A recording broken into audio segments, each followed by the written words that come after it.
अस्सलाम वालेकुम नाजरीन, मैं हूं सलवा स्नैन और आप देख रहे हैं सूर्या न्यूज़ HD। आइए नजर डालते हैं आज की अहम खबरों पर।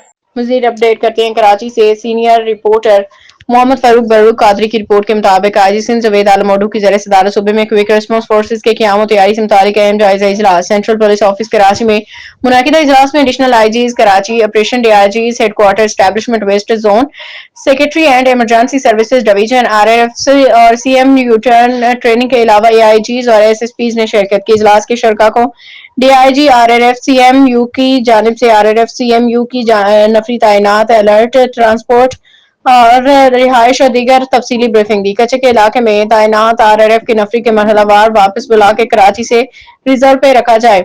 आईजी सिंध जवेद आलम ओडू का इजलास में कहना है कि सक्खर लाड़काना के डिवीजन की नफरी को आरआरएफ की ट्रेनिंग देकर कच्चे में तैनात किया जाए। आईजी सिंध जवेद आलम ने कहा कि जेर तरबियत 540 एहलकारों को एंटी रायट की बुनियादी तरबियत देके कराची के 3 जोन में बतौर क्विक रिस्पांस फोर्स तैनात किया जाए।